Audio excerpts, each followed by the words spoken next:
विराज अग्रवाल जी, राधे राधे महाराज जी। महाराज जी, मेरा प्रश्न है कि सभी कथाओं में मैंने कहते सुना है कि यदि आप प्रभु से प्रेम करते हैं और यदि प्रभु भी आपको अपना बनाना चाहते हैं तो पहली बात तो प्रभु ने आपको अपना माना ही है।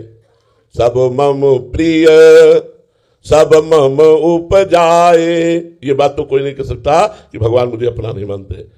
सब भगवान के हैं। अब आगे बात बोलिए, आपको भी भगवान अपना मानते हैं? महाराज जी, प्रभु सारी संसारिक वस्तुएं दूर कर देते हैं, वही छीन लेते हैं, तो कह रहे हैं कि हमें तो मतलब संसार में रहते हैं, वस्तुओं की आवश्यकता भी पड़ती है और प्रभु से प्रेम भी करना चाहते हैं, तो ऐसे में इनका त्याग जब हो जाएगा तो प्रभु का प्रेमी जब बनोगे ना, अभी प्रेमी नहीं हो यार, अभी प्रेमी नहीं हो।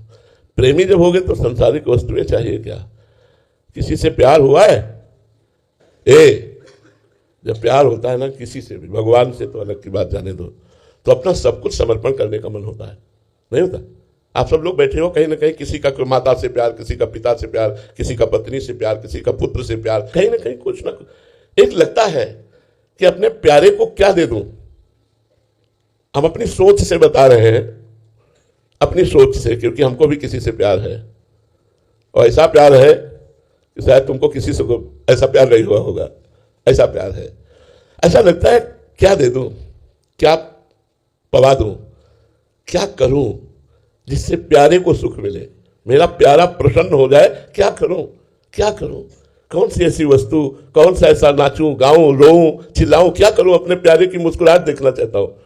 प्यारे की मुस्कुराहट देखने के लिए सब कुछ न्यौछावर हो जाता है, फिर अपना कुछ बकाया नहीं रह जाता है। जिससे हम प्यार करते हैं उसका अधिकार मेरा और मेरी सब वस्तुओं पर हो जाता है। तो ये जो चाहत है कि कुछ मैं विषय चाहता हूं, देखो भगवान केवल आंतरिक बात जो कह रहे हो वो नहीं समझ पा रहे हो।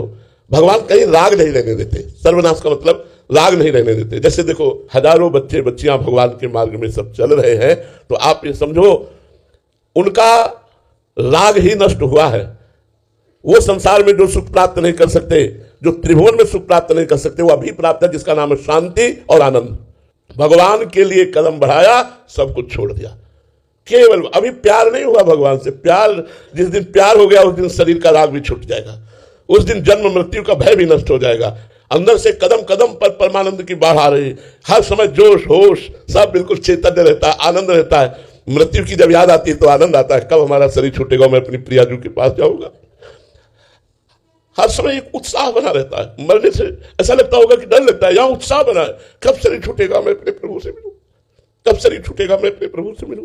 जिन प्रभु की याद में पूरा जीवन, जिन प्रभु के चरणों में पूरा जीवन, उनके गले लगूंगा, वो मुझे स्वीकार करेंगे। इन भावनाओं में जो सुख है, जो आनंद, जो शांति, भगवान सर्वनाश करते। मंगल भवन किसी को दुख देंगे, मंगल भवन किसी का छीन लेंगे। वो तो उदार दाता है, इनसे बड़ा तो कोई दानी है नहीं।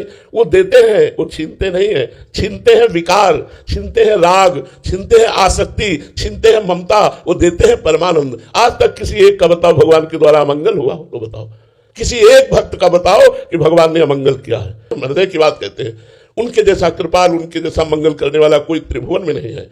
जो सुख भगवान दे रहे हैं, एक किडनी के हजारों किडनी होती तो उतना मिलकर सुख नहीं मिलता जो आज किडनी फेल होने पर हमें सुख भगवान प्रदान कर रहे हैं। ये हमारा कोई तो बुरा प्रारब्ध है, लेकिन भगवान की कृपा हर समय हमें प्यार दुलार दे। तो ये कोई ना सोचे कि भगवान के मार्ग में चलने पर हमारा परिवार छूट जाएगा। इसीलिए तुम्हें बताया तुम्हारा परिवार कितना, 2-4, यहाँ हजारों की संख्या में हमारा परिवार, सब कुछ भगवान ने दिया है, सब कुछ भगवान ने दिया। ये इसलिए खोल खोल के बता रहा हूं कि ये समझ में ना आए कि भगवान के भजन करने वाले का भगवान सब कुछ नष्ट कर देते हैं। सब कुछ का मतलब राग नष्ट कर देते हैं, वैभव नहीं। क्या समझते हो, भगवान का शरणागत भिखारी होता है, दाता होता है। भगवान की शरण में आने पर जो सुख, जो प्यार, जो शांति, जो आनंद, वो कहीं नहीं, त्रिभुवन में नहीं। इस शब्द का अर्थ समझना कि जो मुझे अपना मानता मैं उसका सर्वनाश कर देता हूं, वो है उसके विकारों का, उसके राग का, उसकी आसक्ति का नाश कर देता हूं, ना कि उसके परिवार का। आप विचार करके देखो, किसी भक्त की जीवनी उठा करके देखो कि भगवान ने सर्वनाश कर दिया। ऐसा कहीं लिखा हो, ऐसा कहीं पढ़ा हो तो हमें बताओ। आनंदमय कर दिया। हाँ, ये विश्व को दिखा दिया कि मेरा भक्त, मेरा पार्षद कितना महान होता है। जैसे मीरा जी को जहर पिलाना, प्रहलाद जी को नाना प्रकार के कष्ट, लेकिन क्या बाल बांका हुआ क्या? ये भगवान अपने भक्त की महिमा प्रकाशित करते। भगवान बहुत प्यार करते हैं। ये हम बर्दाश्त नहीं कर सकते कि कोई ये कहे कि भगवान को छीन लेते हैं। वो दाता है, वो छीनते कहाँ है? वो तो देते हैं, आनंद देते हैं, वो तो मंगल भवन सब कुछ देते हैं। भगवान की शरणागति पर ये अगर भाव दोष आ जाए कि वो सब कुछ छीन लेते हैं, तो नहीं भाई, सब कुछ दे देते हैं, अपने आप को दे देते हैं भगवान। विभीषण शरणागत हुए, एक कल्प तक का राज्य अनपायनी भक्ति थी। ध्रुव जी शरणागत हुए, राज्य अनपायनी भक्ति, अटल पदवी। प्रहलाद जी शरणागत हुए, राज्य अटल पदवी। अम्बरीश जी राज्य और अटल प्रेम पदवी। आप देखो ना, क्या भगवान का भक्त गरीब होता है क्या? अरे उससे बड़ा धनी तो कोई होता ही नहीं है। जो भगवान को लिए डोल रहा है उससे बड़ा धनी कौन होता है? जाके राम धनी वाक्य कौन करवे? कबीरा सब जन निर्धना, धनवंता नहीं कोई, धनवंता सोई जानिए जाके राम नाम धन हो। कभी कोई ऐसे भ्रम में न रहे कि जो भगवान का सच्चा प्रेमी बनना चाहता है तो भगवान उसका नाश कर देते, ऐसा कभी न सोचे।